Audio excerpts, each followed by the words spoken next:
So recently I asked everybody to send me questions about Montana that you would like to know. So we decided to come down to Big Fork during Christmas to answer them for you.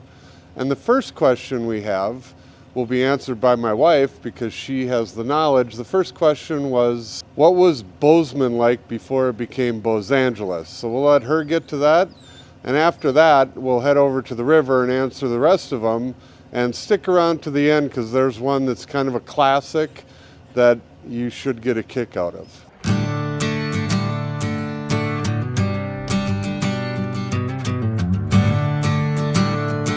So what was Bozeman like before it became Bozeangeles? It was a college town, small town, sandwich shops. You definitely knew the majority of people. It was just a lot smaller. And the college was, more of a agricultural rodeo, and I think it still is. But Bozeman has definitely changed. It's not the quaint, small little ski town that it once was. Still great. I love Bozeman, but it is definitely changed. And my biggest complaint is they've kind of ruined the Rockin' R bar. In its day, it did not have granite countertops. So speaking of Bozeman, let's do this question. How are Montana State fans reacting to the 1-point home playoff loss they just had a week ago now? Well, I don't live in Bozeman. I'm guessing they're a little annoyed. But what I've noticed here in Montana is that, people are kind of sports fans, but more people just like to be outside and hiking and doing stuff, around the state, hunting this time of year, so they don't get too worked up about football. So I'm sure they're bummed, but they were probably more bummed when they lost to University of Montana the week before. Okay, then we have this one. So I've asked before, when are you going to do a video on St. Mary? Well, I apologize, I have not gotten over there yet, and I'm not going to, I can tell you right now, until next summer. St. Mary basically shuts down this time of year. There's really nothing open over there. And the weather over on that side is brutal in the winter. So if I don't have to go over there, I don't go because it can get really ugly going over that pass. There's a couple passes actually you have to go over to get to St. Mary. So I will not be going there, and I'll try and do one next spring, summer. So hopefully you can hang in there till then. So then we have this question, do the high schools have a building trade class where they could build a new house every year? Not that I'm aware of in Whitefish. I think Kalispell had one. I think they have building trade classes, but as far as building a house, that's a great idea. And I think they did do that a couple years ago, but I'm not sure if they're still doing that. I would have to check into that, but it is a good idea, and it would help out with our housing issues around here if all the high schools started doing that kind of thing. Now we have someone that wants to know about the area around Cascade, and he's noticed some cheap land around it.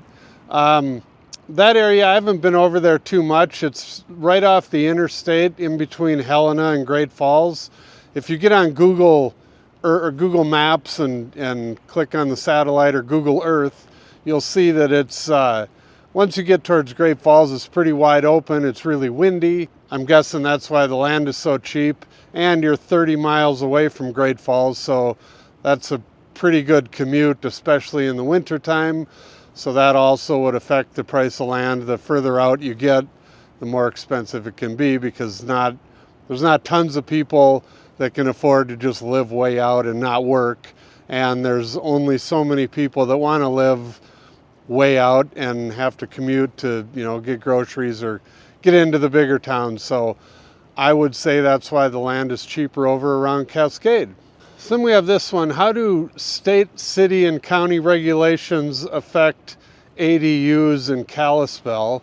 ADU means accessory dwelling unit, so like a guest house or a tiny home. Again, with all the towns in the Flathead Valley and all around Montana, they're trying to catch up to the new technology, the new trends, the tiny houses. So a lot of these laws and regulations haven't really addressed this yet. It's becoming a big issue with the housing problem we're having in all the towns around this part of the state. So they're going to have to figure it out. But if you are interested in doing something like that, you just have to check, what neighborhood you're in, if it's in a subdivision, covenants, what the covenants say. If you're not in a subdivision, if you're in the city, what the zoning says. And again, it's going to vary for each house is going to be different depending on where it is. So that's kind of a hard one to answer specifically. But if there is a place you're interested in, I'd be happy to look it up for you and see what you can and can't do on that lot. And staying in Kalispell, this guy wants to know, why doesn't Kalispell decorate the downtown like the other towns around here? Well, as you can see, I drove down there. I went all out and I went and checked that out. I drove down and took this little video. They have decorated. It's just not, you don't have the big things hanging over the street. And I assume that's because Kalispell, that's Highway 93 is the main drag through Kalispell. So you get a lot of semi-traffic. Even with the bypass now, you still get big trucks, and I'm guessing that's why they don't have the, like Whitefish or Big Fork, where they have the decorations lower and coming down, and Kalispell just has these little ones off to the side, but they do have something, so there are decorations in Kalispell. Now this guy says he's going to Conrad, wants to know what the winter is like and how it is finding a rental over there. Well, if you watch this video that I did, I'll put it up here on the screen, about a month or two ago, I went over to Conrad and did a video on a really cheap house over there that's for sale. The winters over on the east side of the mountains can be brutal. They're windy. It gets really cold. It's sunnier than it is on this side of the state, but with that you get the bitter cold. As far as rentals go, and this applies to everywhere on the west side of Montana, we do not have access to rentals in our MLS, and I tell this to people all the time. So there's no, if you're looking for a job out here in Montana, you want to create your own job, there's no central location to find rentals. Zillow has some, different sites have rentals, but there's not one spot that you can see all the rentals available in this part of the state. And so when people call me about rentals, I know as much as they do because we don't have them on our MLS. So unfortunately, what you have to do is you have to Google Conrad Rentals, and then there'll be, I don't know how many companies are over there that do rental management, but over here, if you did Kalispell Rentals, there'll be 10 companies that come up, and they all take care of, or they all manage different properties. So then you have to go through and go to each company's website and click through all their listings, and it's just a giant pain because there is no central spot. So unfortunately, that's the way it is, and I'm sure Conrad is the same as it is over here. And then we have this one. I'm glad you stayed around for this one. This guy asks, how difficult is it for young men to meet acceptable young women in rural areas? I'm not going to touch that one with a 10-foot pole. Everybody I've asked, my wife included, the first question is, what's the definition of acceptable? So again, I'm sure it's just like anywhere. I mean, I met my wife up here. She was acceptable to me. So that's just called going out and finding the right girl. I don't know what else to say. And again, I'm trying not to get in trouble here. And then finally, this guy says, how much disdain do the locals have for real estate agents selling to Californians at ridiculous prices so the locals can't afford anything? Well, of course, the people that don't understand how real estate works do have disdain for myself and other people. I don't control the market. It's supply and demand. Ever since COVID and Yellowstone, everybody's decided to move to Montana. So that wasn't my fault. That wasn't my video's fault.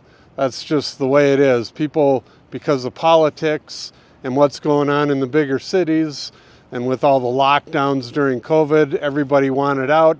They wanted to get up here where there's fewer people. And again, supply and demand, it drove the prices up. And unfortunately, you know, that is in a capitalist society, when there's less places available, the prices go up. So there's nothing I can do about that. And, you know, the people that understand real estate will understand that as well. So I hope this answered most of your questions. There was one about hay, and I put in a call to some people, but I haven't heard back, so I do not know the price of hay. Feel free to ask any other questions, and I hope everyone has a good Christmas season and a Happy New Year, and we'll see you next week. Thank you for watching our video.